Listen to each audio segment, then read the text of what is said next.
God. I think we're live. We're live. Yeah, we are. Just a little cough. Not that big of a deal. Anyway, hi, everybody. Welcome back. My name is Dean. Nice to see you. Ding, dong. It is Tuesday, and we are ready to go. We got a lot going on today. Terrible, terrible news coming out of Tom Brady and Gisele Bundchen's marriage. We're going to talk about that a little later on today. Not only are we going to talk about them, we're also going to talk about Sean Avery. We're going to talk about Christian and conservative dating apps. Apparently, there's a big one that's being mocked. I love it. I mean, I love when people are like, I only date Democrats. I only date liberals. I only date conservatives because it's not going to work. It's not going to work. That's right. So we'll get to that. Terrible news out of Hockey Canada, too. Another slush fund. Oh, man. They found another one? Yeah, two slush funds for sex assaults that they take from kids, like registration fees. Fucking bizarre. Jesus. Like fucking bizarre. I was watching it today. I'm watching this hearing, the Hockey Canada hearing. And they're like, tell us what. And here's the thing. The interim president of Hockey Canada used to babysit my kids. Her name's Andrea Skinner. Lived on my block, lived down the street. Ben Skinner plays for the Sabres. His sister. High-achieving family. Both parents are lawyers. Skinner was in the Oilers system, I think. I didn't know that. Somebody might be able to correct me on that. If you're a sports donkey, please do. Well, you don't know anything, Lachlan. Jet Skinner was always a Toronto Marlboro. I think he was in the Oilers. Might have been. Anyway, it's a fucking wild story. And I'm watching it today. I'm like, oh, she used to babysit my kids. She's getting grilled on this sex assault stuff. And they put a woman up there on purpose, too. They're hosing that woman. Yeah. Did you see that today? Fuck. Guys are the worst. Toxic men are the We're a very misogynist organization. So we're going to give everybody the perception that we're not by putting a female up there to speak for us. Yeah. During like the worst scandal Sarah, in the history of this country. Get in here. This is going to hurt. I'll tell you what. We're going to pay for your gas for a year. Yeah. That's basically it.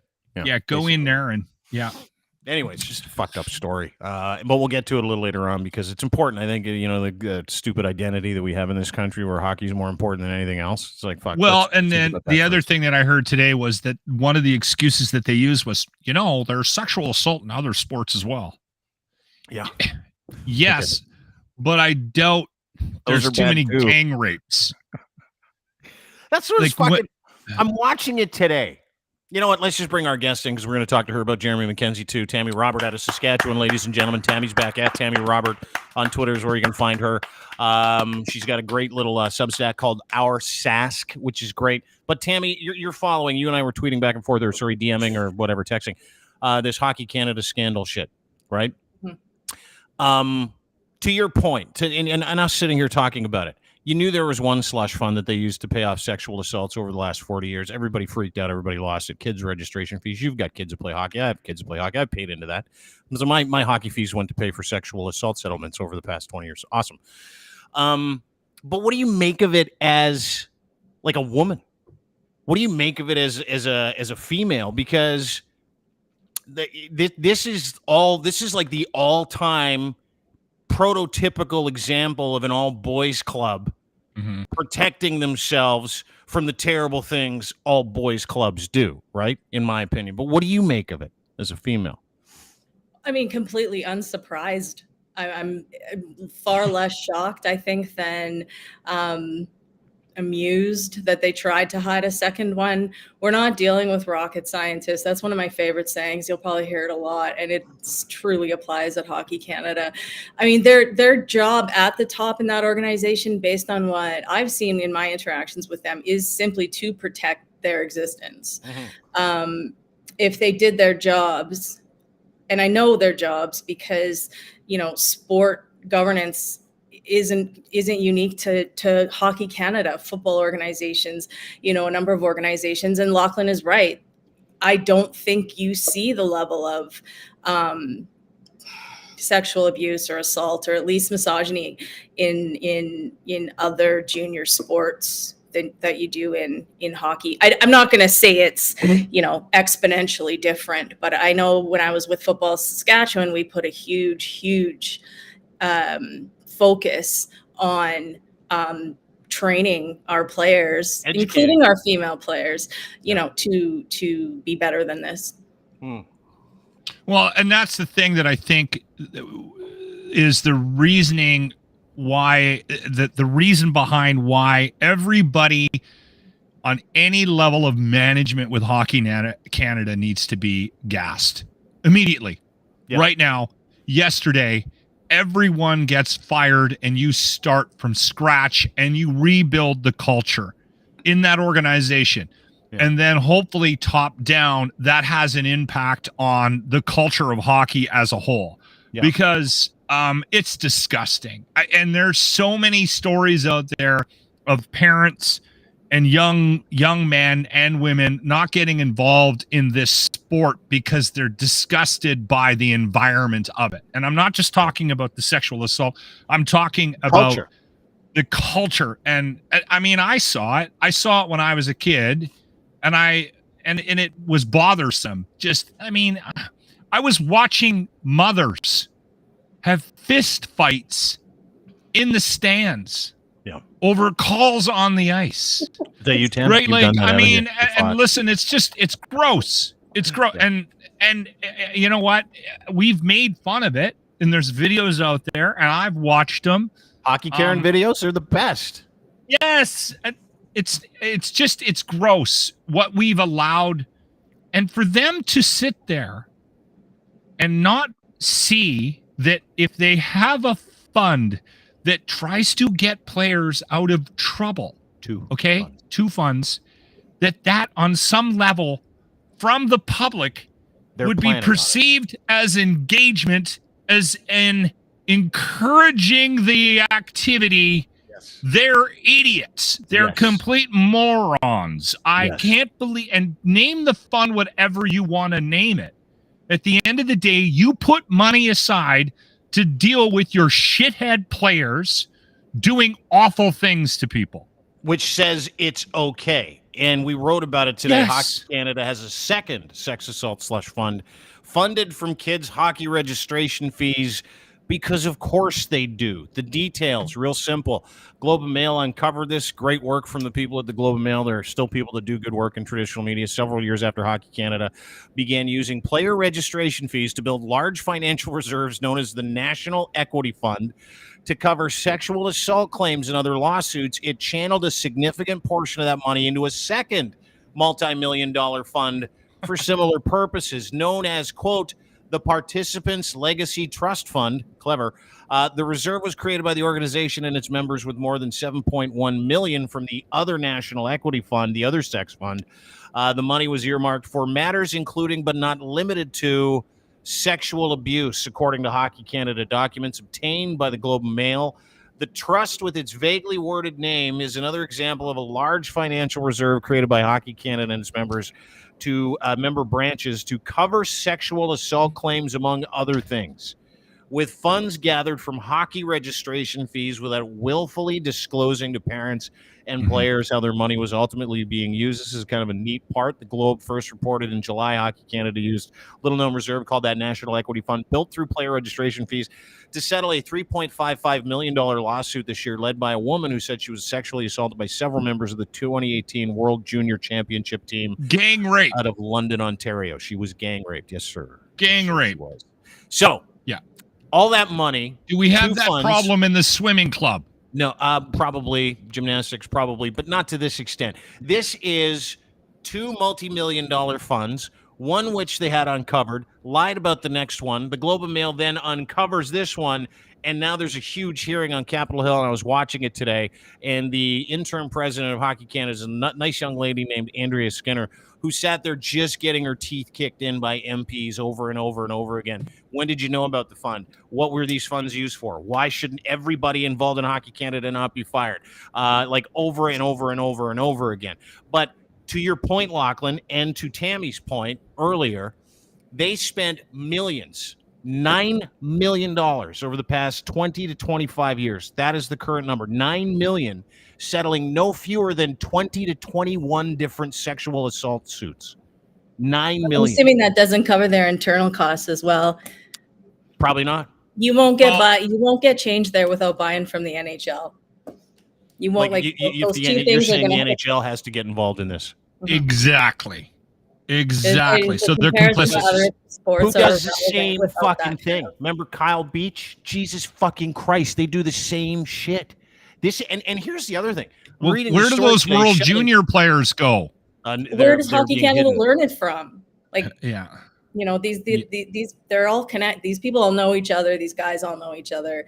There's a bit of a cabal at the top, and of course they're going to protect. Well, do everything they can to protect. Yeah, they're gonna protect themselves, and they're protecting the players, right? And I think that's the next thing. The next step is they're going to start. People are going to demand that the players that are currently flying around in private jets, playing hockey, they're going to get hauled out here for this.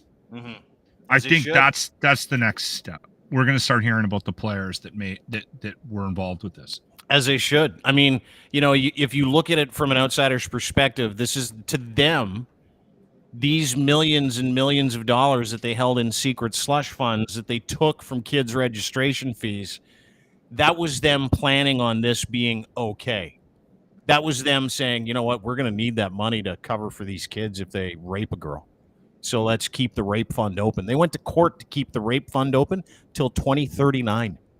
You have to remember what else was happening in 2018.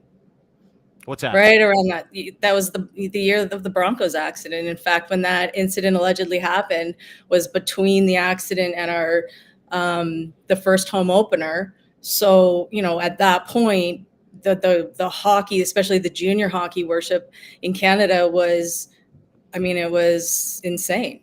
I can't even imagine actually if this news had broke at that time. I don't know how we would have dealt with it. But there was no wrong that could be done with Hockey Canada included, because they were very much involved in the aftermath of the PR around that tragedy. So the fact that it happened in 2018, to me, just kind of knowing what else was going on behind the scenes in Hockeyland around that time, it doesn't surprise me that we didn't find out about it then, and that it went away as quietly as it did. Well, the fact that we didn't find out about these because this is this is going on for fucking 40 years, right? I don't know if the blowback would have been as bad though in 2018. No, I don't know if it would have been either. Hockey sticks on their porches, right? Yeah, the emotionality of the Humboldt stuff. It just is. This is all terrible. It's terrible for Canada. It's terrible for the people at Hockey Canada. You know what's really terrible? They're all refusing to resign. All of them. Refusing to be part of the solution. Refusing to admit any wrongdoing. All of them, dude. All of them. Scott Smith, all of them. Every single person on that except for Michael Brindamore, who quit. Scott Smith, Brian Cairo, none of these guys are willing to admit fault. None of these guys are willing to quit. None of these guys are admitting or even want to be part of the fucking solution. I watched the hearing today for 3 hours. 3 hours. It was between Skinner and Brindamore, and I know two of the people that are on Hockey Canada's board. Two of them. They all deserve to be fucking fired. They deserve to be charged for covering up sex assaults. They deserve to be charged for fraudulently stealing people's money that they thought in good faith. Of the registration fees that we give Hockey Canada takes $23. Of that $23, it's like $23.45.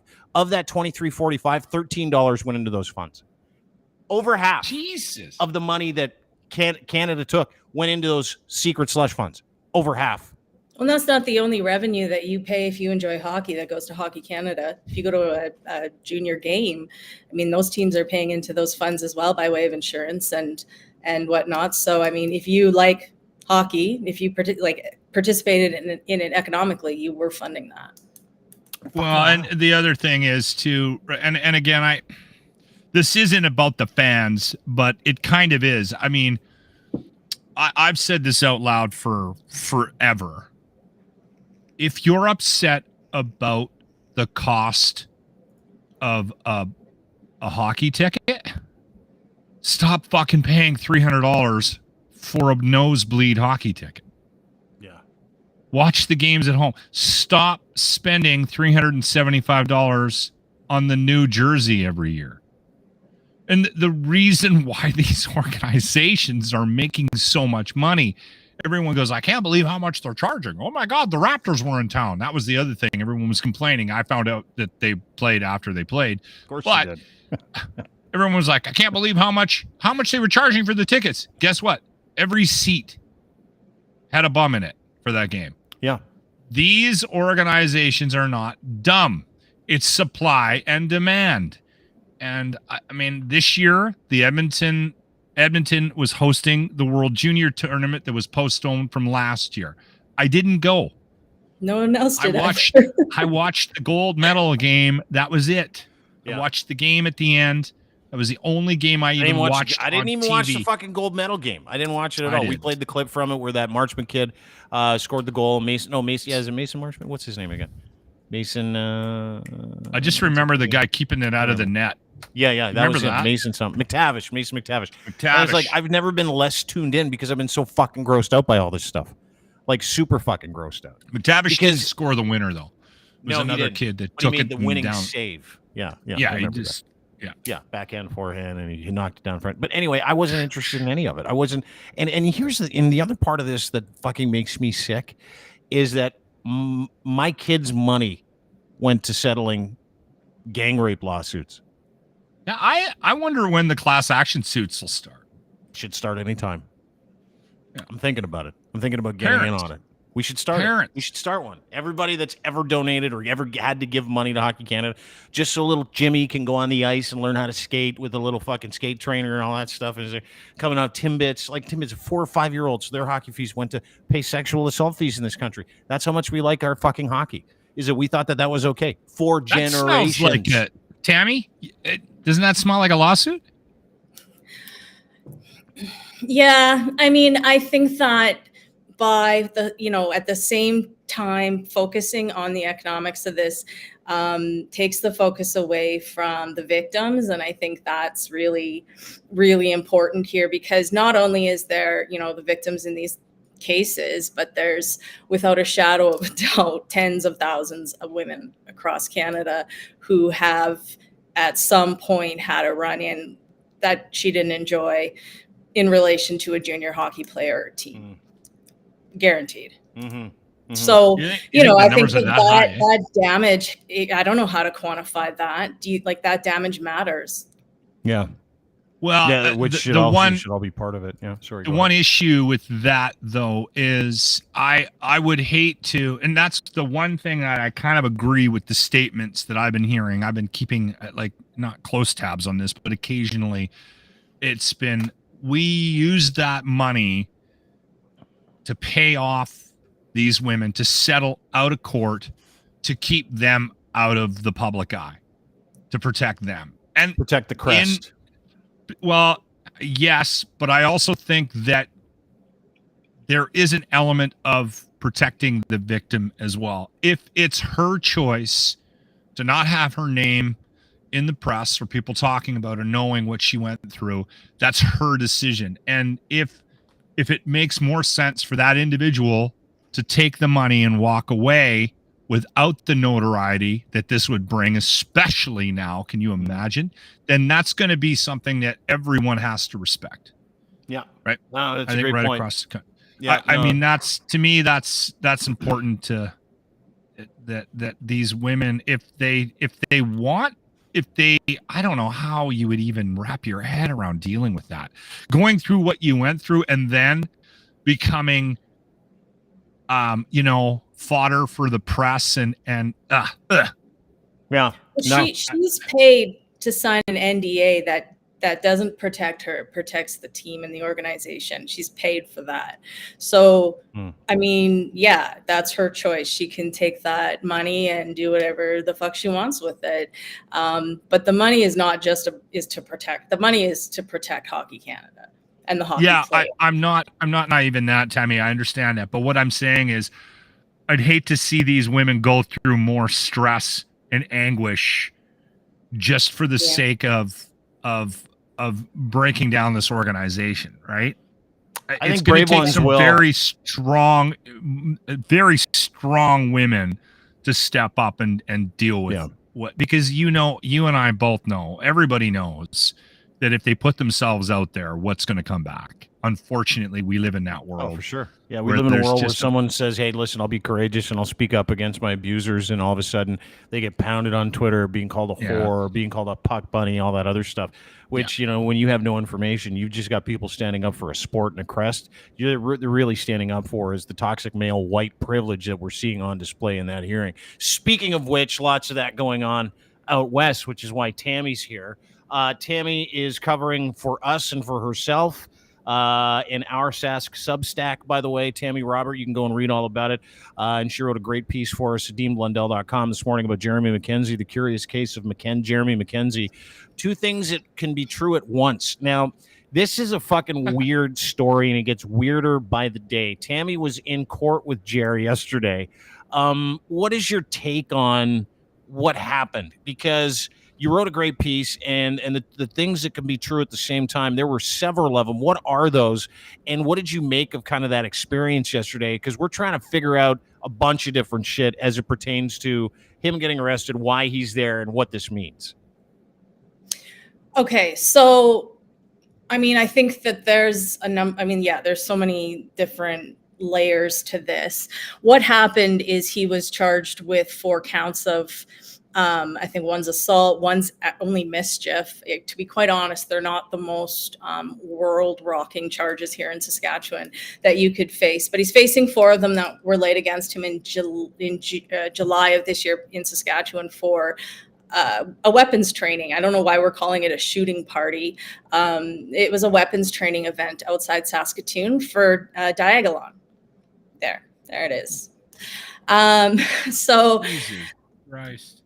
These charges were laid in July, but there was only a provincial warrant. For some reason, the RCMP decided to escalate that to a nationwide warrant. It sounds like they started that process a couple of weeks ago, because in the middle of all this, we've had what's her name? Anna Polyev.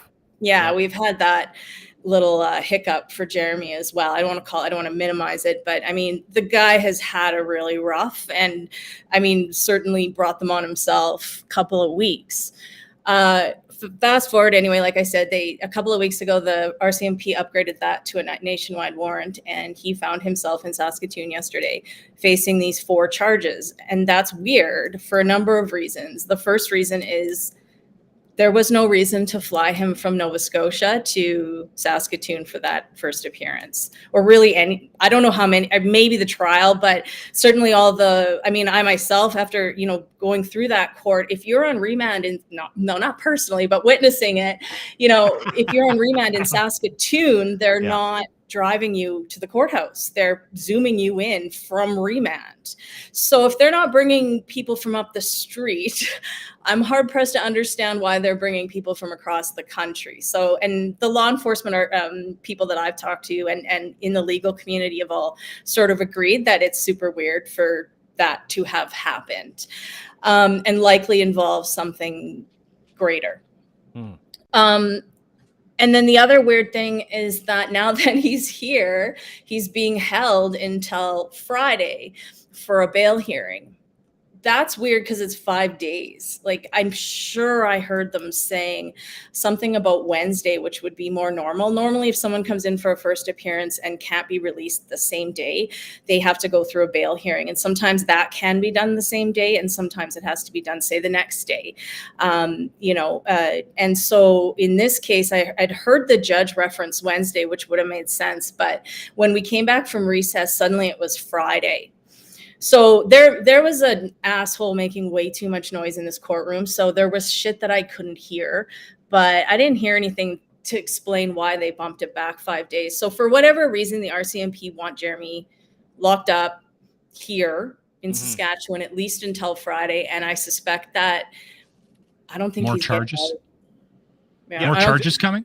Is that what they're doing? Well, he's facing 13 in Nova Scotia. Him and Morgan are facing, I didn't realize this. That's his 4 girlfriend. From harassing the public health officer or whatever there. Yeah.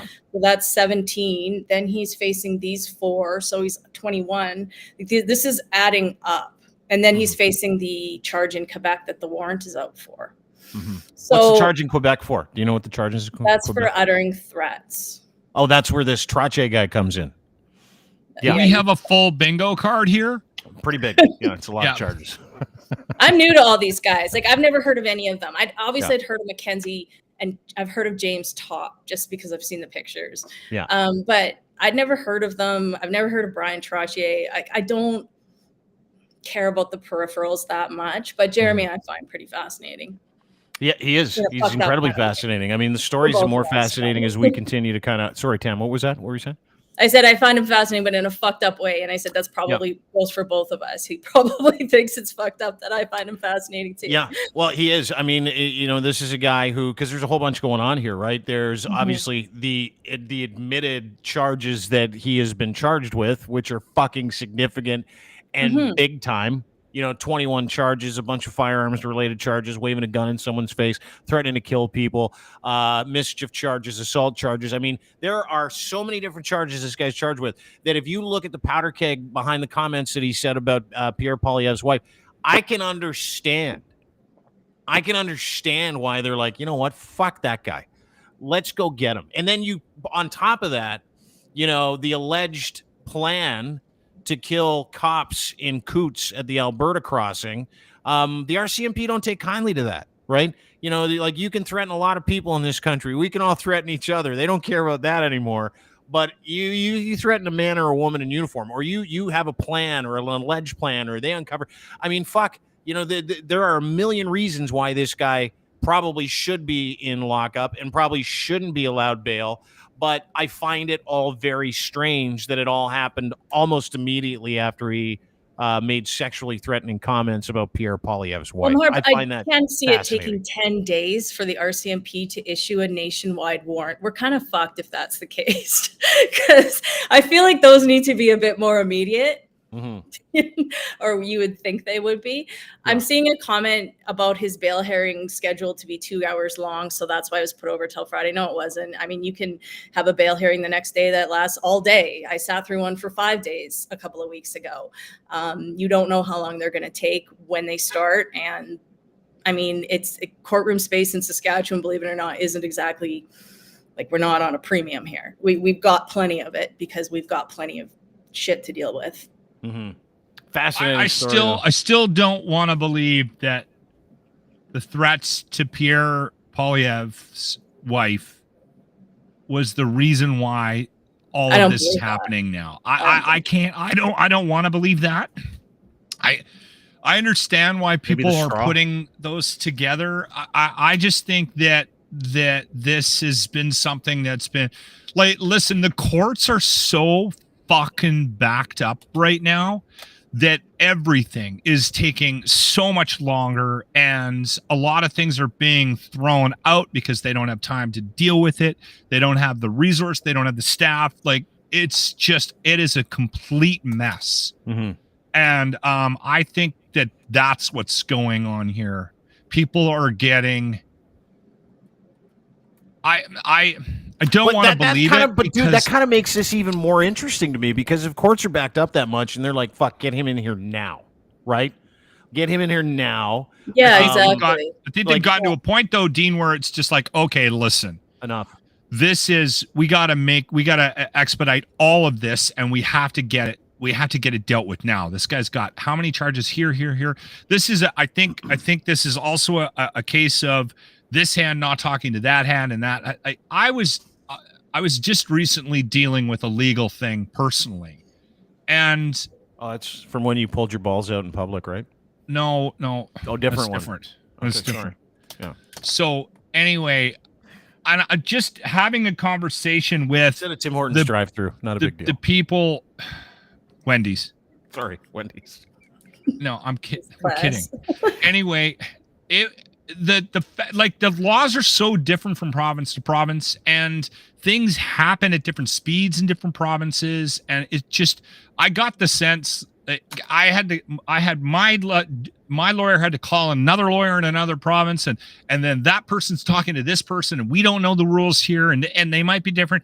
I think it's just, the legal system is just sort of a bit of a clusterfuck in that regard. Especially when RCMP already said that they were gathering files from Quebec and Nova Scotia, which would make sense because he's facing charges in both of those provinces and he's got a warrant. I don't know how this works, and I should ask, like, do they try him for everything at once, or can he plead to everything at once? I think they just wanted him off the air, like he off his podcast. Yeah, I think they want him because halting that podcast. There's still another one I think that involves one of these guys. Yeah, the ferryman. This guy's such a fuck. It's hilarious. Jeremy's the shit though. Like that's who the people want. And well, here's what makes him dangerous too, right? Which makes Jeremy Mackenzie incredibly dangerous is he's very fucking good at that job. Yeah, like I hate the guy. And he has sanctioned threats against me and my family. He's been part of that whole routine. I've got no love for the man, like zero. I think he should be off the street. I don't think he should be broadcasting. But when I watch him communicate, I'm like, that is what makes this guy more dangerous than anything that he's done. Is he is such an effective communicator, and he's really, really good at touching base with really disaffected people because he himself is so incredibly disaffected, right? He's just angry, he's pissed off, and it goes back to the thing you and I talk about. Like, this guy served his country with distinction. Rumors of an RPG going off like next to his head, scrambled his brain, comes back, no support, all that shit. It's all that shit. So how many people like that are out there that he's been able to speak to very, very, very effectively in an entertaining way, in a fun way, and now obviously in a very incredibly dangerous way, and it's always been dangerous. But that's what makes him, in my mind, to be such a fucking fire starter and someone who shouldn't be allowed the privilege of communicating en masse, because he knows exactly who he's talking to. He knows exactly what he's doing. He knows exactly what he's driving at, which he knows literally what strings to pull. Totally. Absolutely. But how did he get here? And we say that all the time. Every time we talk about these guys, we have friends that do podcasts in our network.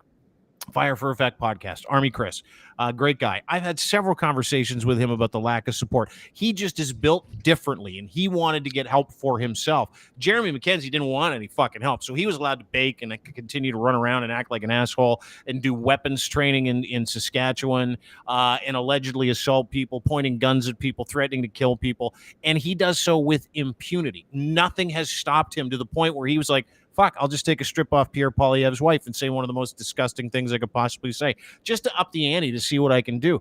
And the fact that he's good at it is why he's incredibly dangerous, in my mind, in my opinion. Well, and I think we don't necessarily, we don't deal with that enough when we're having conversations about the grift at any level. And this is the thing that we've talked about a couple of times. The thing that bothers me about Donald Trump is that he is, by many, just completely disregarded. He's completely ignored because he's a buffoon. And that's good. If you can see that he's a buffoon, that gives me a little bit of hope. But what I think we do quite often is we don't give them the credit that they deserve on that dangerous level. Okay, you watch him and you go, what a fucking idiot. He's lying his face off. But he's got 45% of the United States population convinced that he won the last election. I know, right? There's something to that level of being able to brainwash people, right? Totally. Like that's... And I know we don't want to give this man credit. And we're watching it right now. We're watching it in our own country. Pierre Poilievre, PP, is doing the exact same fucking thing. Yeah. He's got the same playbook, and he's even smarter about how he's executing it. Yeah. And honestly, it's interesting that you bring it up from that perspective, that this man is dangerous because he's actually a very good communicator. I've seen enough of his podcasts to go, okay, I get it. That's entertaining. He has, you know what? He's doing some things, and we see it technically, because we come at it from a different perspective. You and I, a professional standpoint, like a professional communicator. I'm like, this guy is one of the best. I've seen some videos not everybody's engaging like that. Not everybody can draw an audience in. No. For and he's 4 doing hours, it very well. too. Yeah. That's like it just goes. I had it on like 1.75 speed, and it was still. I couldn't. I mean, it's a lot of talking online, like hundreds and hundreds and hundreds of hours. And you know, here's they the thing. hit the same. They hit the same All buttons. over. Yeah. Boom. It's just you're the victim. You're the victim. This is happening to you. You're the victim. We got to fight back. You're the victim. Also, it's a joke. Yeah, and We're that's just the kidding. other part. Wow, which is unbelievable because this isn't a joke. Like he's not in jail for a joke. These charges. Well, are that's not exactly a joke. right, Jeremy. You should, at this point, we should all sort of be able to acknowledge this isn't a joke. It's certainly not for him. And I don't know when he's going to be back on the air. I see a lot of confidence about people, claiming he's going to be out on Friday. It's a lot of charges and a lot of breaches when you're already on bail. Yeah. Yeah, I mean, he showed absolute disrespect for the charges that he's up against already, right? By continuing to. Well, I mean, yeah, I don't know how that works because the November incident was the November incident. Then he did what he did in March or January. Then he did what he did in March. So this was kind of like the precursor to those two incidents. But yeah, I mean, I don't know what the law is if there is a. Okay, what did he do for somebody that because I don't know. I mean, you clearly sat in front of and heard the testimony, Tammy, but can you give us a quick yeah, and to be fair, yesterday here? I didn't hear anything. It was in and out. Like there was, again, no reason for him to even be there yesterday. But what I have read about it, and yeah, in January, he waved a handgun around on the live stream, and that led to a search of his property by the Nova Scotia RCMP and then 13 weapons charges. So in the middle of that investigation, he wasn't charged with those offenses until May.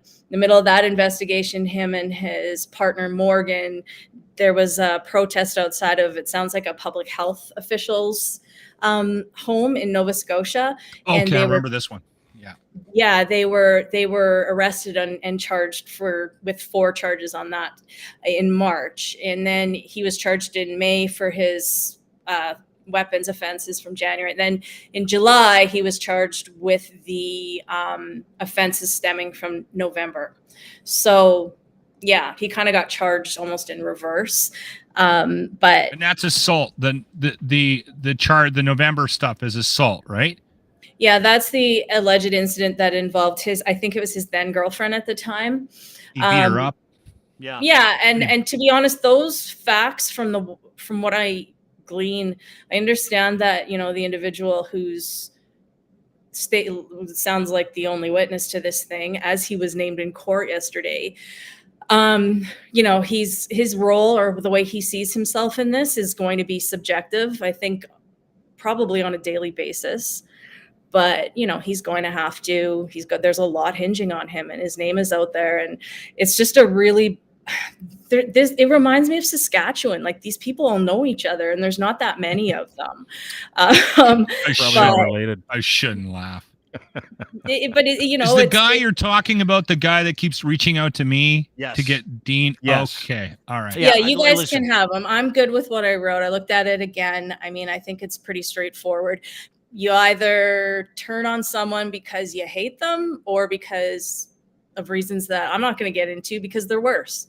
So, I mean, I think that the noblest thing is if you have had a change of heart about somebody and you go to the RCMP, which is what I wrote, cool. I'm not going to speculate why else he's doing it. Yeah, so let me fill in a couple of gaps here. So I think a lot of all these charges kind of center around some new charges that we might be seeing that are coming out of Quebec. I believe they're coming out of Quebec, if I'm not mistaken. Just one more is coming out of Quebec. One more coming out of Quebec, where he allegedly beat up his ex-girlfriend. This fellow who keeps emailing you and me, who I don't trust as far as I could throw him, as of now, his name is Brian Trache, and this guy was part of their group for a long period of time. Diagolon. And he is, my understanding, he is the guy that Mubin Sheikh has de-radicalized and pulled out of that group. Mubin, who is a counterterrorism de-radicalization expert. We've had him on the show millions of times. I love the man to death. I trust him and believe everything he's saying. But the fella you're talking about was part of this organization. And if you remember back when the convoy was happening, I was to my kids, threats to my life, and Brian was the guy that was sending them to me, and he's tried to apologize to me, and I'm not fucking having it. So whatever That's Brian's story is around, absolutely, whatever Brian's involvement is, and I can see him in the comments section under a different name, whatever his involvement, and he says it is, that'll bear itself out in court. I don't give two fucks. I think is that what's going on? Okay. I believe so. Yeah. So in that estimation, I'm good. We're just reporting on the story as we try to kind of uncover it because it's so fucking weird. There are so many moving parts to this. There's charges in several different provinces, and there are lots of them. He'll have his day in court too, right? Because he's going to have to testify. Yeah. If Jeremy pleads not guilty. Yeah. And listen, maybe this Brian guy has indeed turned over a new leaf. I know he's getting some treatment for some issues that he's having, all of those things. And if that's the case, great. I'm going to wait to see what those receipts are before I engage with any of those fucking guys. Yeah, it's not going to happen overnight with any of them, right? Something like that, I think, takes in a long, long time with lots of setbacks and lots of soul searching. And I think it would be very difficult. It's like getting out of a cult, to me, is what it would feel like, I think. Well, it's interesting that Mabine is involved. Yeah, right? Very involved. I think that says a lot about their status in the overall scheme of things. When you take somebody that was radicalized, that was de-radicalized, and then spends the rest of his life going into terrorist organizations to help de-radicalize people, and he has taken one of the individuals of Diagolon and got him removed from it. That, to me, says more than anything we need to say about what this organization and how the real world views it. Mm-hmm. It's a terrorist I totally agree. Yeah, they are. They're extremist, like borderline terrorist organization. So, anyway, Tam, I'll let you go. I really appreciate you doing this work today. Thank you so much. Were you a little less nervous? Nice to meet you, Tam. She's awesome. It's nice to meet you too. Dude, she drinks like you. It's easy. I don't know how much he drinks. Parties like, well, he's 5 beer lock. Last night we got the 5 beer video every night, 5 beers, and he's like, I've been thinking about something, and fuck you guys. Anyway, this is your female counterpart, Sask, Alberta. You guys should party sometime. It would be quite the event. Eventually, we will. We will. Yeah, we will. Thanks, Tam. Appreciate we'll get our drink on. Yeah. All right, care, there you go. Tammy Robert, ladies and gentlemen, out of Saskatchewan. Follow her on Twitter at Tammy Robert, and she might accept your follow. Who knows? Her account's locked. That's the way it is. Scary shit, though. Lynn's is back. Hey, buddy. Scary shit, with the Diagolon guys. Scary shit. Yeah. Like if Jeremy thought this is a joke, I can tell you right now. After speaking with some people in law enforcement and having Tammy cover that story and a couple of other people in the news who I trust cover that story, I can tell you this. No joke anymore, Jer. What you've done and said means you're fucked. Like fucked. And everybody said you'd circumcise your life, and you did. So if you're part of that organization, I have news for you as well. They're not done with him, and they ain't done with you. So buck up, campers. It's coming. Yeah. It'll be interesting to watch how this all plays out. And again, I understand where the speculation comes from, but I think we're in weird times with the legal system right now, with how buried everything is, and we're definitely I think we're seeing the results of a legal system that is just, it's over the top. Like it's just completely buried. And I think that's the reason why some of these weirdness, I think we're trying to read too much into, the bail hearing was pushed back and that kind of stuff. I think they eventually will get to this. That's what we're dealing with. I don't know, man. All I know is I just hope all my speeding tickets get thrown out. Because no, they won't. They won't. Can we talk to Rob and see where he's at? No, Kivlaw.ca, defense attorneys. Yeah. He doesn't do that kind of law. They are our sponsor, with speeding tickets. Huge partner at Dean Blundell. Kivlaw. Robert at Kivlaw.ca. Check him out. It's entrapment. I want to see the you just speed too much. You speak 7 times. Speaking of being trapped, have you guys heard the news coming out of Tampa Bay? Oh, yeah. You heard this? Ladies and gentlemen, it's over. That's it. Did someone finally point out the fact that they're probably related? And that they might be brother and sister? Tom Did you Brady, guys see Gisele that Bundchen meme? have apparently hired divorce attorneys. It's over. It's done. The super marriage is finished. I don't care. Did a little light reading into this. Here's apparently the short strokes. Tom wants to keep hanging out with his friends and playing football. Gisele was really tired of it. He promised Tom. Tom's like, you know, and this is, dude, tell me this hasn't played out in millions of kitchens around the world over the past few years. Mm-hmm. Honey, I swear to God, I'm done with the partying. I'm done with hanging out. It's all good. I'm not doing it anymore. And she's like, well, you promised. Sorry, Ebola. Still got it. She has COVID like, too. You promise. And he's like, I can't stop. I'm 45. I want to keep on the records and I want to go out with the boys and I want to party. And he's like, if you don't stop playing, it's over, Tom. He's like, I don't think I can. I really want to keep playing. I'm like the best that's ever played, best there ever was, best there ever will be. And she's like, what about me and the kids? All of the kids, including the one you had with Bridget Moynihan by mistake that one time.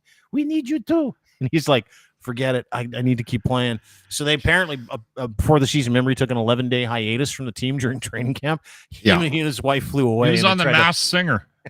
Yeah. That's what I heard. No, he wasn't. Dancing with the Stars. Yeah, he took a break, and he and Gisele went down to a place in, I guess, the Bahamas, and they're like, he's like, baby, I got to keep playing. And she's like, if you don't stop playing, it's over between you and me. So anyway, apparently it happened today.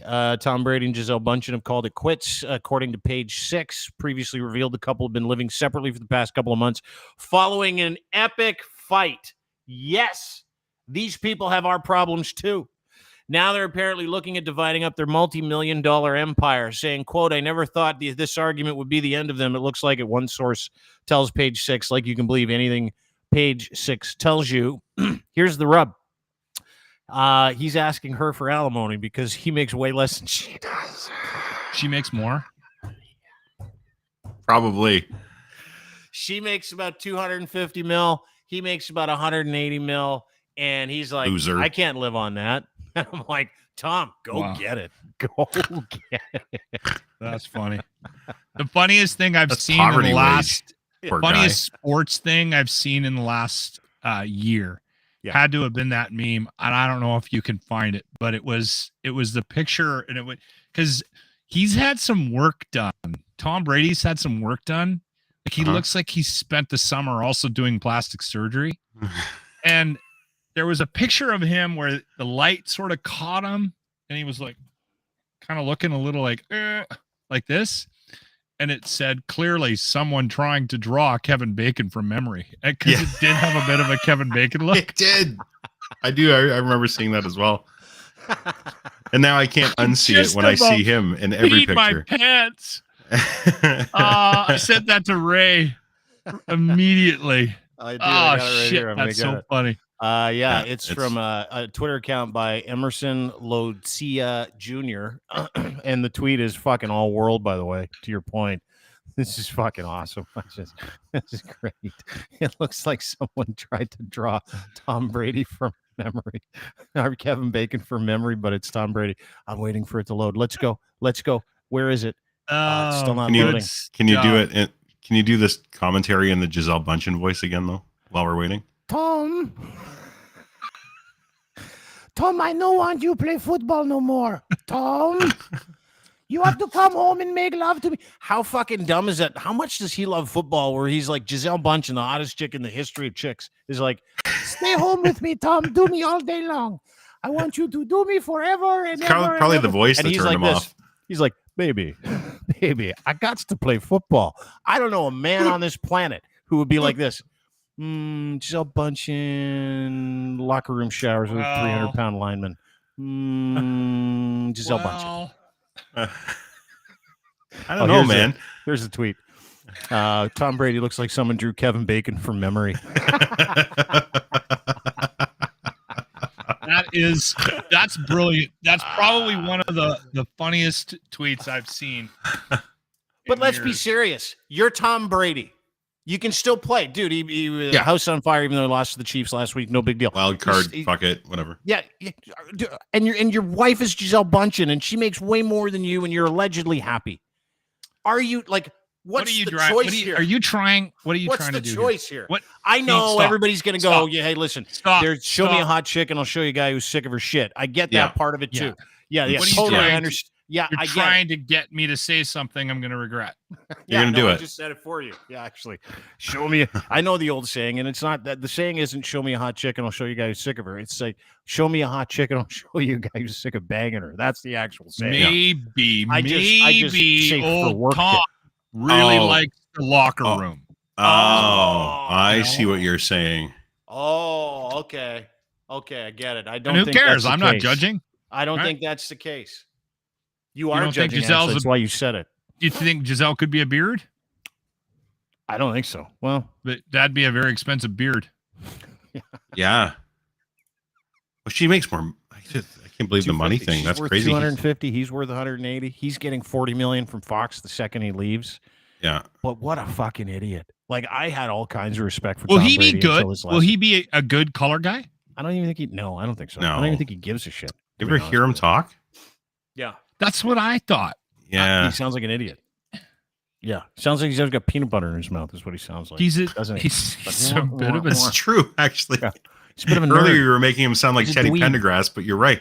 He sounds like he's got peanut butter in Oh his mouth. baby, I need Oh, to go baby, play me some please. football, baby. That's what I want him to Don't do sound it, like. Tommy. But Come No. to bed every day and enter me anytime you want.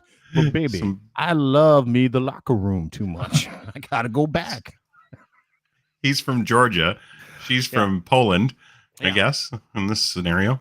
Ah, it's fucking ridiculous. Speaking of ridiculous, where is she from? She does Brazil. have an accent. Brazilian? Brazilian. Okay, I was going to say she's just stunning, good looking. Yeah. Still 40. I think Yeah. she's 42. Tommy's 45. It's a tough one for the. I couple. saw Anyway, her best of in luck. a bikini shoot not Probably. long ago. Probably. My engineer was trying to fix something on my computer, and I had YouTube up, and he goes, "Locke, Here we go. why are all these Gisele bikini Bundchen. videos Are you a up big here?" Bunchen guy? Are Are you a big Gisele Bundchen dude? That's our I wheelhouse. watch a lot of videos of women In bathing trying on suits? bikinis, walking around in bikinis. He's punching to I'm the not Bundchen. gonna- Really? I'm not Do you gonna really? lie. Do you have like a bikini fetish thing? Like not even a nude thing? You'd rather see someone your in a thing? bikini? Why? So you'll Listen, just Google, it's like out go to there. YouTube and Google girls in bikinis? No, Is that what you it do? just gives them to me. I'm not Googling anything. that's 'cause They're you just all Googled it. there because I've watched it 100 times. That's because you've It's- Googled it 100 times. You know They what send it you is. Stuff that you've Googled before. That's what they do. They cater to you. No. I know keep what this watching is. it and they keep giving it to me. Yeah, that's I know what this is. Yeah. Remember when Locke played the porn through the Bluetooth on the stereo upstairs, and his wife, I guarantee you, he's not telling us the truth. She laid It it was in down. the She car. said, "No more Pornhub." And now she checks the browser history. So now that YouTube's in there, it's like, oh, he's just watching YouTube. It's not Yeah, a big he's- deal. YouTube, no big deal. You're Yeah. just watching. We know, chicks we're on onto the you. beach. Yeah, We're onto you. exactly. Yeah. Before we get to Scotty trades, he's standing by. We're going to talk because big Elon Musk news today, by the way, like huge news. I don't know if you heard he's buying Again? Twitter again. Yeah. Oh, good. Well, there's some Kardashian news too, with respect to the SEC. Yeah, we'll ask Yeah. him about both. To I can the see his old beautiful crypto. face. I can see his beautiful face in the green room. He's just sitting there laughing at us like, you fucking idiots, quit wasting my time. But Sean Avery made an appearance today. Have you seen the Sean Avery video? Yeah, this is disturbing. Is it, or is it predictable? Kinda. It's great, but like we've already established that Sean Avery may have taken too many pucks to the head, right? Like he's crazy. He's just a super not- cock. he's You know what he is? He's one of Trumper, those too. needy dweebs. Like you and I were DMing back and forth, weren't we, all day? We were talking about people that we block. I haven't blocked Sean Avery, but this is the kind of guy you would block because he's a needy dweeb. Yeah. He's like a piece of shit running around in weird clothes. He's just a fucking guy with fake teeth, fake smile, fake everything. Everything about Sean, other than his level of anger when it comes to teenagers who illegally park. Apparently, that's his new thing.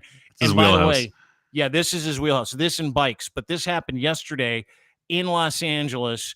Someone Isn't there a recorded couple it. of videos of him flipping Oh, yeah. out online? Yeah, I've dude. seen. This isn't the first bike one lane I've one. seen. The bike lane Yeah. one we'll get to. Yeah, Yeah. that's all world too because he's on a scooter and he's literally just looking for people to yell at. But Yeah, this is scooter Sean lives Avery matter. coming out of his house. approaching a group of teenagers who parked illegally, not near his house or on his property.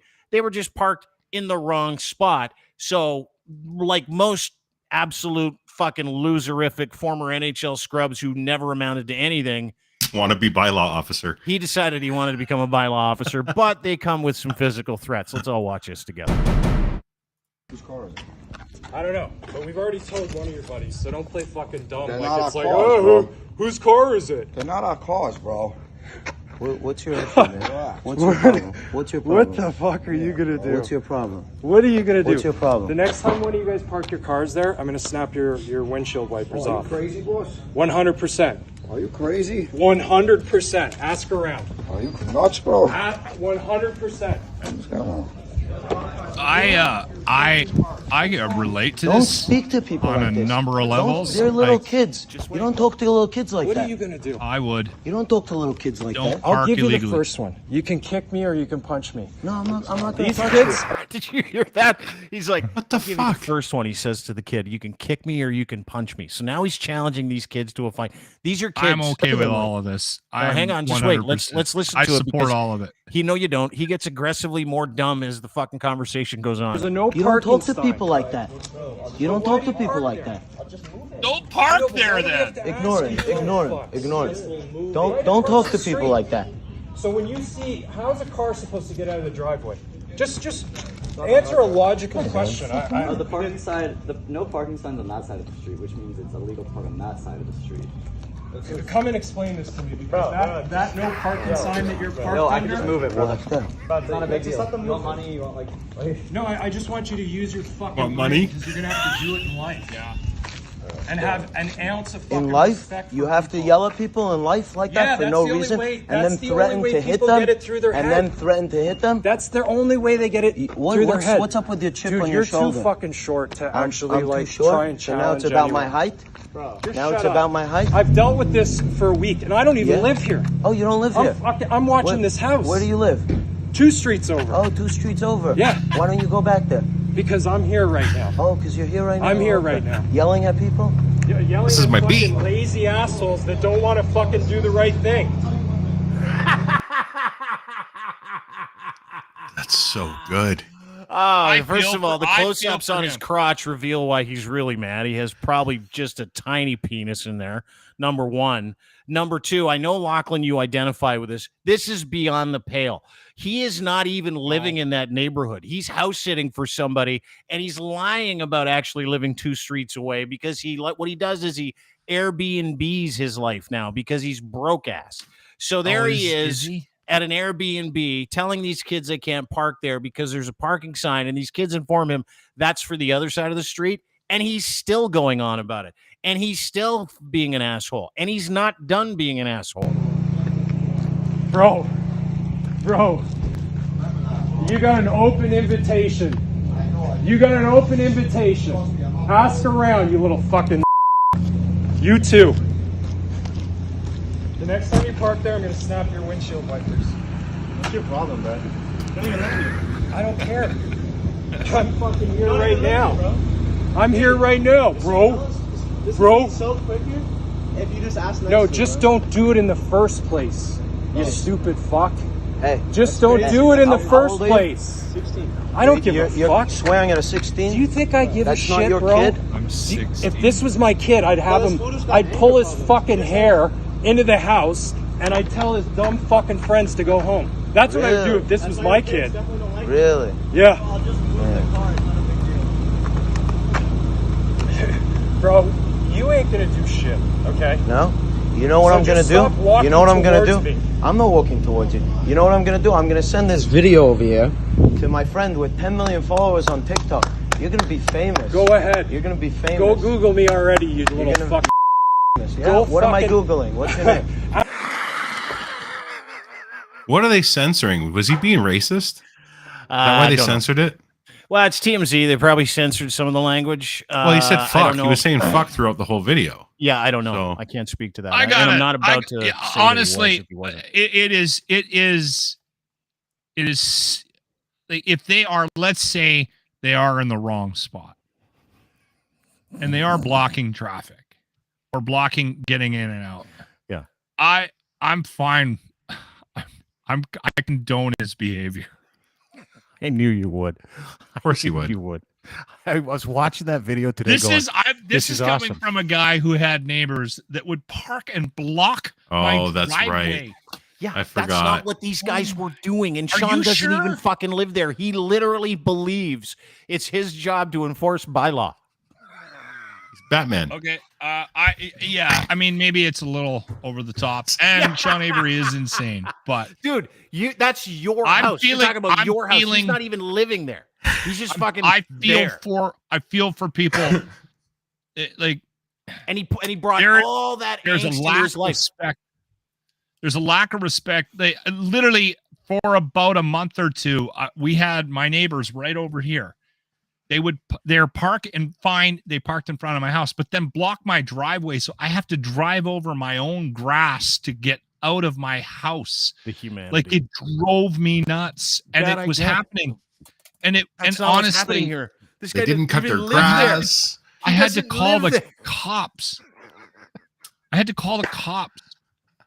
Look at his face. I'm getting so angry right now. Like, my wife had to stop me because I went into the garage and I grabbed a hockey stick, and You're moving. and I'm yelling, and I was on my way to break out every window of that fucking little Nissan Rogue. I was on my way to the curb. She's like, no, don't do that. Don't do that. Don't. She come running out of the house. I'm Yeah, you like, make it I'm worse, gonna, like you I did. can't. But I listen, can't- I this can't isn't the take it. first time. This is not the first time Sean Avery's decided his next career is going to be imaginary bylaw officer. This is him in New York a couple of months ago on a scooter, just driving around looking for people to yell at for blocking his way. He literally is looking for people to block him, taking that route, Yeah. and then just yelling People at people. on scooters do not get the respect that they deserve. Well, let's watch this and see how much respect you have for the guy after. Nice parking spot, you fucking dummies.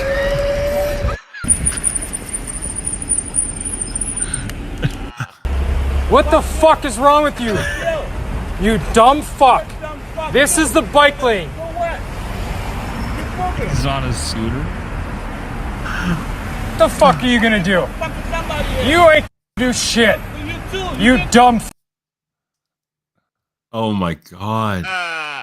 Like, He literally thinks he's a bylaw guy. Like, he's just driving around looking for trouble. Like, that is what that he looks for people to yell at because he is so fucking miserable in his own life because he's giving it all away. Someone's making him wear that shirt that's too tight, and he looks very effeminate, by the way. Nice pants, whatever. He is the most confused loser you will ever meet in your entire fucking life. Like, confused. Remember during the convoy, that guy was like shit posting me day after day about my teeth, about my face, about my head. Like, it's all he does is look for people to fucking be shitty to. And you know what? The best part is every time he does that, he's just shitty to himself. Like, even his friends at Barstool today are like, known asshole Sean Avery fucking lost his mind on the street. And I'm like, everybody hates him. Even Don't the people they who have didn't him? say they hated him hate him. Doesn't he have a podcast on Barstool? I don't think so. I think he shows up every fucking once in a while, but that's it. Known asshole.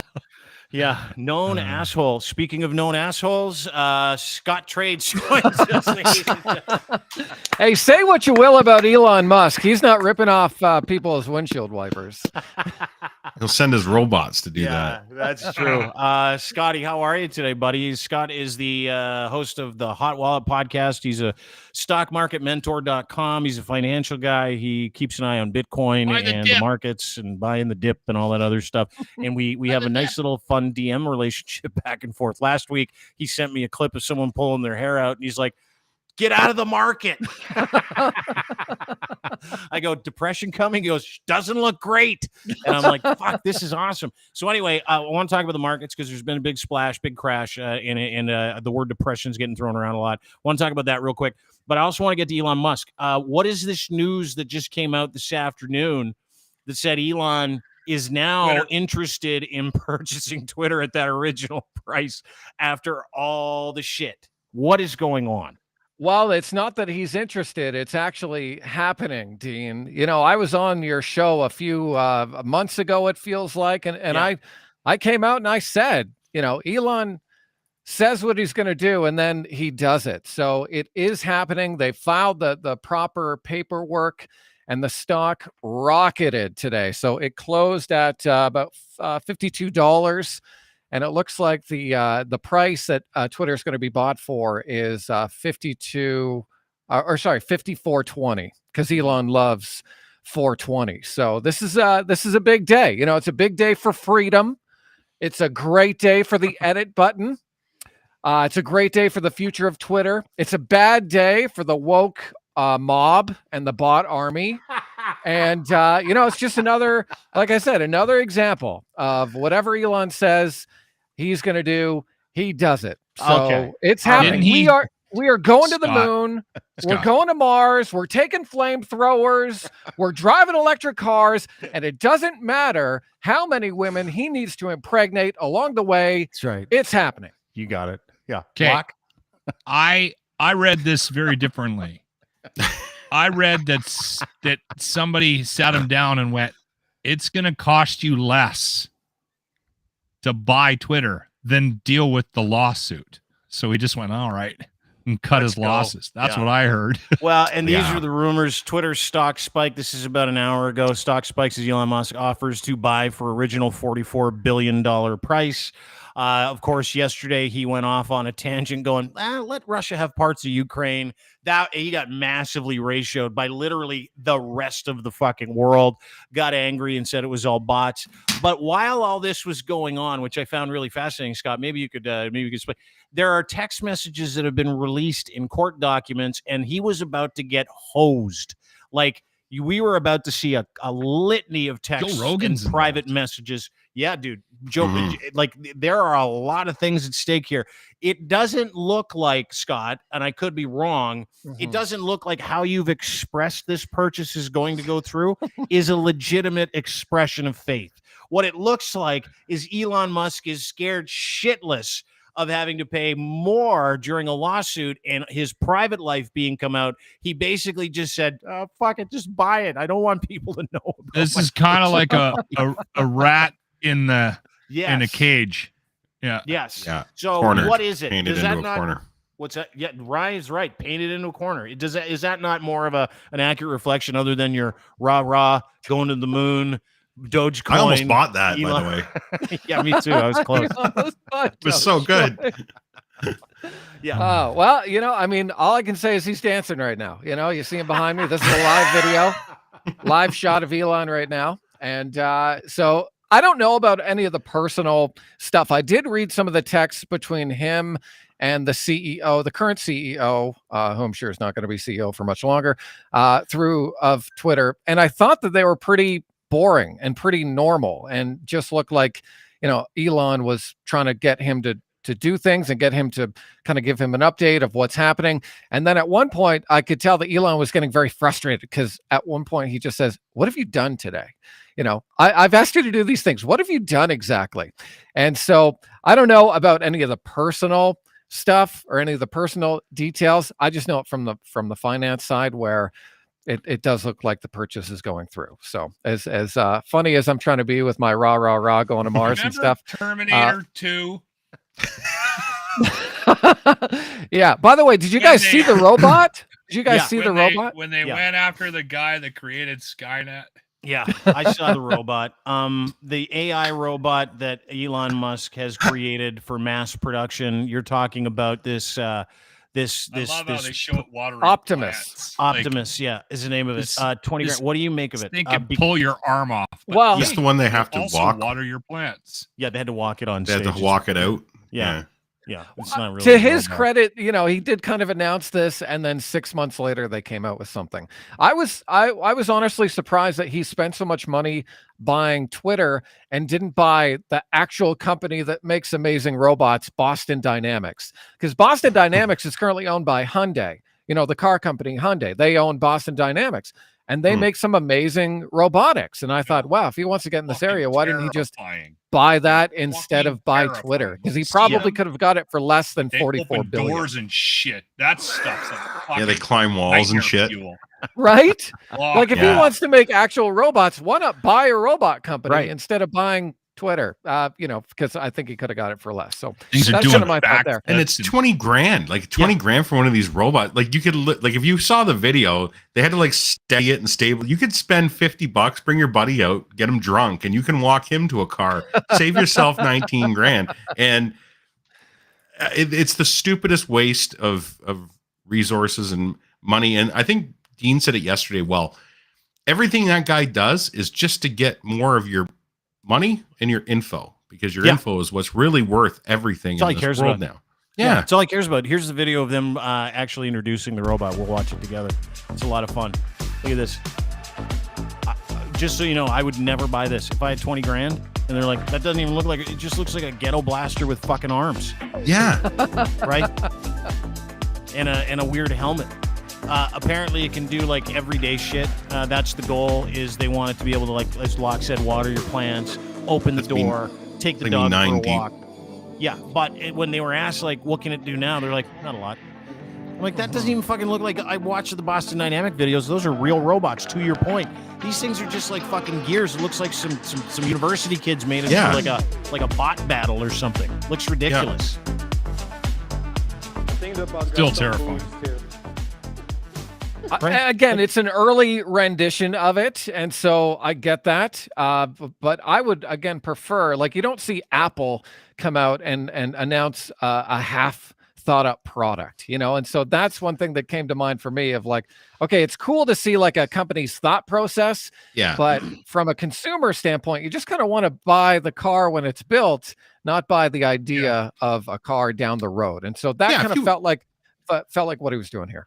If you wanted to like put a like how we did it video together, that's great. But they actually release this, like you say, like an iPhone. Like it's like you're releasing it, like you're super proud of it. It's like, didn't we see this in like 1998? Like robots just like that. And I do understand that they want to attract talent to help build this, right? That's the whole point of AI Day, is to show their advancements in AI and try to attract people to Tesla to get into their artificial intelligence program, and help them build self-driving cars and robots that kind of do stuff around the house. So again, I understand the promotion side of it. I just think that it would have been a lot better if they had a polished product instead of something that looked like Ryan could make with a few briskets and a barbecue. Yeah. So I think do you guys remember Terminator 2? Where they went after guy? Yeah. The creator of Skynet. Yeah, they what'd they do to him, Lachlan? Offed him. That's what Locke's trying to say. He's really not. He doesn't want to get us suspended from YouTube. So what he's doing is he's just kind of leading us into that whole idea that maybe we should keep an eye on Elon Musk going forward because of what he's trying to do. He brought the watering plant robot out. Yeah. I want to know what's in the back office. It's the one that he brings on the private jet now that he's not allowed to have air stewardesses with him andoor. Yeah, that's what he's doing. He's making robots with workable vaginas, riding and he doesn't have to bribe with a horse. Yeah, that's what he's doing. It's riding horse. That's what I would do if I was him. If I had the proclivity of banging everything that walked in, I had to bribe people with horses, I'd be like, just invent me a robot vagina. That's probably what I need at this point, right? Start small and then, kind of build your way into it. Not too big though. You don't need a big one. You need a smaller one, right? You don't want to build them too big because then you lose the sensation. Locke, go ahead. What were you going to say? No, I'm done being an asshole. So we can completely move on to the next topic. Good, because I want to know about the markets. Scott, bad time to be investing. I'd like to bring up all of our DMs today over was the past good. couple of days, but today, we had a good day. Today, bad week. What are the markets like? What are you worried about? What are we looking at here? Yeah, so I mean, the market is still coming. It sure feels like it at times. The market has hit some ungodly levels. Like it really has broken down. Every market has broken down. And this plays into some of the things that I've talked about on the show with you before. Strength of the US dollar. They call the US dollar the wrecking ball. When the US dollar is strong, everything is weak. And, I think I sent you and Ryan charts of the Canadian dollar and charts of the British pound. Like the British pound hit the lowest level compared to the US dollar ever because the US dollar is just on a straight shot to the moon.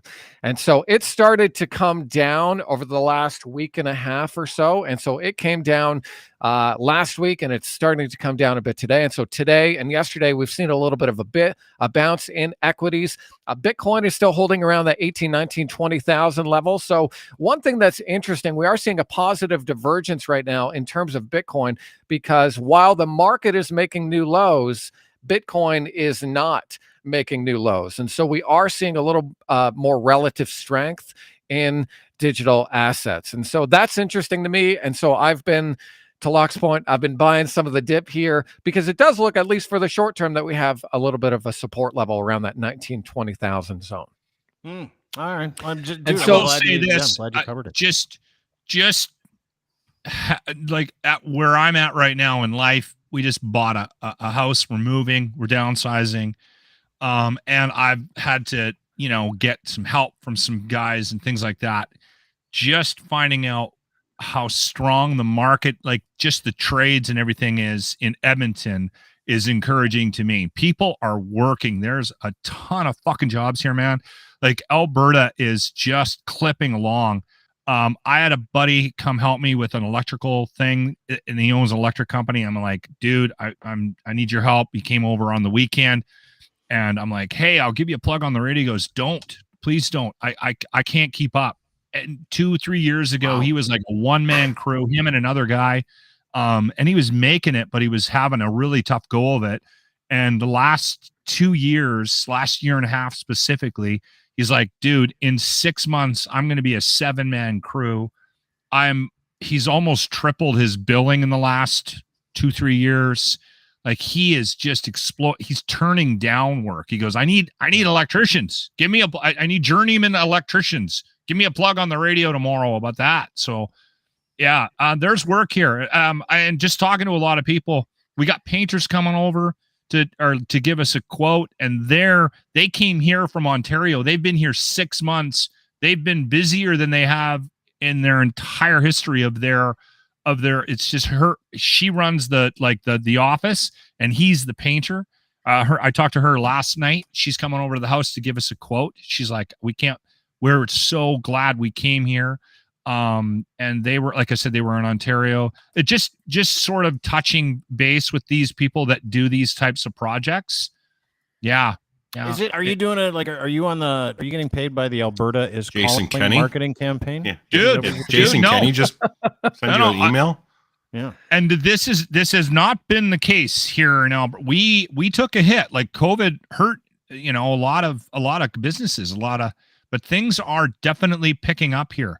Another friend of ours listens to the show, Kane, and he hurt his arm. He hurt his arm really bad, and he had to take 6 months off, and he's now getting back to work again. And he was telling me, he's like, dude, I had my pick of 10 jobs. He said, there is so much work here right now. Wow. And he's even in a union, right? Like, so it's even on that level, right? Anyway, as happy as I am to hear about those personal stories, though, Locke, one thing that I am the market's not real life, is what I'm trying to tell you, Scott. Well, like, the market doesn't. The market is not the economy. It is one thing, and so one thing that we don't want to see is too many job openings right now. And the reason we don't want to see that, at least here in North America, is because that is one metric that the central banks are using to continue to raise interest rates. And so if we see a drop in employment, ideally, fingers crossed, they'll stop jacking up interest rates. But if we see high unemployment, then chances are we'll actually see higher interest rates. So while I'm happy for those people that you mentioned, what the US Federal Reserve is trying to do right now is break the economy. They're trying, and that's kind of what they have been doing. They've been trying to slow demand. And we kind of saw a little of that in the UK, where the central bank there is raising interest rates, and then the UK government come on, tried to do tax cuts and then kind of work against each other. Mm-hmm. Well, I know people need to We work. can find a but negative about this stuff from the economic perspective. I understand it, but I mean, I read an article before we jumped on. It was just talking about Canada's largest corporations avoiding $30 billion in taxes last year.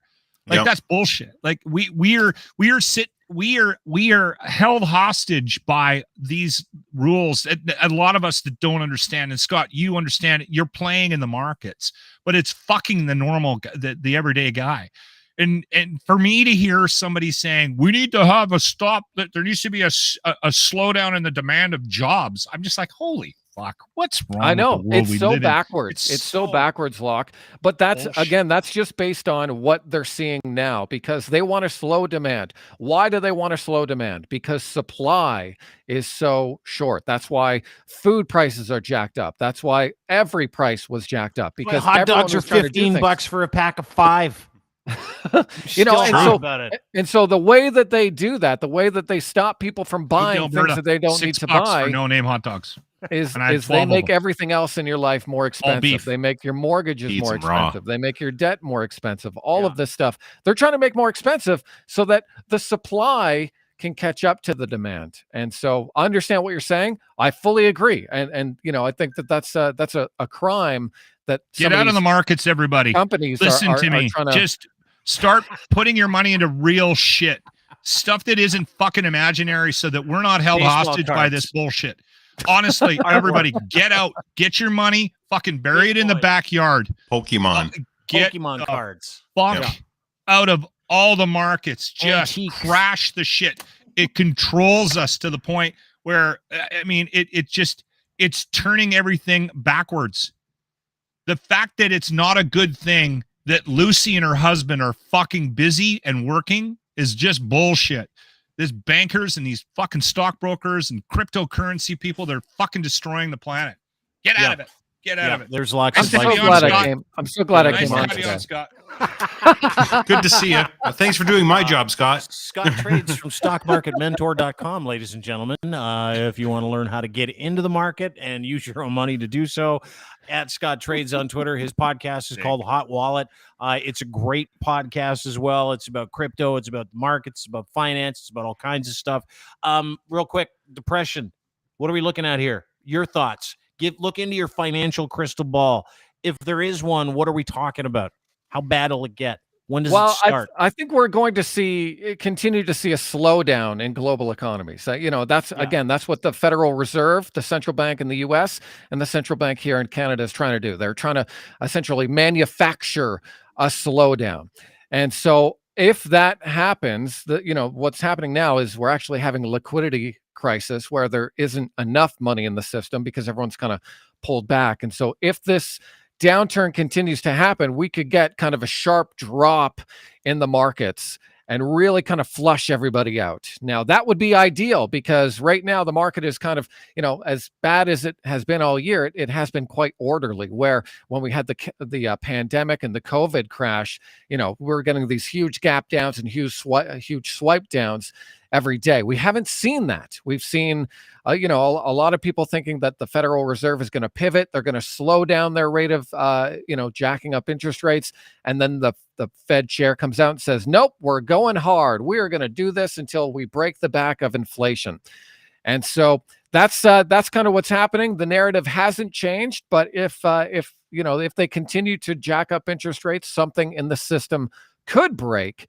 And then, we could see kind of another financial crisis on our hands. So fingers crossed that doesn't happen. It's exciting. Completely caused by people playing in an imaginary world that doesn't exist. It seems to exist. Just doesn't. I was going to yell about crypto, but I don't have to now. Anyways, Thanks, Bitcoin's up today, guys. All right, thanks. We'll buy as imaginary as it is, I'm still making money. All right. Scott Trades, thanks for doing this, buddy. Really appreciate you popping in to have a chat with us. Always great to see you. Follow him on Twitter at Scott Trades. You're ruining the world that we live in. Stockmarketmentor.com. No, he isn't. He's just doing what everybody does, make money. He's a good guy. And Hot Wallet, name of his podcast. You want to stay informed on the markets and Bitcoin and how the life works in that area of the world. That's your guy, Scotty. Thanks for doing this, buddy. I apologize, by the way, Dean. I haven't done a podcast for a while. The markets have been so crazy, but I am going to Las Vegas next week for a Web3 conference. So hoping to get some new contacts to do more pods real soon. Yeah, that's Yeah, right. like a Decentralized. blockchain. Let's talk. I conference. want to do that. Pod too. from Vegas, man. I'm in. Pod from Vegas. Wasted. Wasted with a couple of call girls in your room. That'd be fun. Yeah. Scott trades. He's really good in the markets and he's really good in Vegas. Thanks, buddy. All right, I Appreciate gotta you. go. Bye, Take guys. care. Bye-bye. Brittany. pal. Scott Trades, ladies and gentlemen. That's it for us. Have a great day. That is Lachlan Cross, 957 Cruise FM in Edmonton. At Lachlan Good to see you, Cross on boys. Twitter is where you can find him. See you too, pal. He's the host of the Locker Room on 957 Cruise FM in Edmonton. Tomorrow So morning, we go have ahead a and very Google. exciting update Yes, you do. in the celebrity death pool. Join us Yes. just after Yes. 7. Arriba! A couple had of a people big have gap. to eat nothing but Mexican food for an entire week. I cannot wait for this. If you need recipes for whoever's got it, I think it's June. Well, I won't give it away. That's You our need topic recipes. tomorrow. Yeah, We're doing I'll, Mexican dishes. So Are you yeah, really? I'll be around for that. All right. I gotta go. Okay, take care. See you, Lock buddy. Across 957 Cruise FM in Edmonton. That is Ryan Lindley from the Linz Report. You can download, subscribe anywhere you get your fine podcasts. Follow him on Twitter as well, at Ryan Lindley. Thanks, buddy. We'll talk to you soon. So early. What am I going to do the rest of my day? I don't know. What is it? I'm gonna walk. 12:30? Yeah. You're going to walk Charlie Spaniels? Go walk the dog. Yeah, we're gonna- Go do it. Yeah. Go do it. Or do it what Sean Avery does. Just run around looking for people that have committed bylaw infractions and pretend you're a bylaw officer from hell. Dude, Because you're a I live on fucking the loser. perfect street because we're like in a school zone. So people are always here picking their kids up. So that's perfect. There's going to be little kids around. I'm going to use the F word, the C word. It'll be Yeah, amazing. you should. you Yeah. should. That's what Sean Avery does. So it's a thing. Thanks for doing this, dude. See you, buddy. Talk to you soon. Ryan Lindley from the Sheeple Shepherd Cast and as well the Linz Report. You can get that anywhere you get your fine podcast. Have a great day, everybody. Appreciate you being here. Don't forget, you can get everything you do at deanblundell.com. Sign up for our newsletter there as well. I'd appreciate that.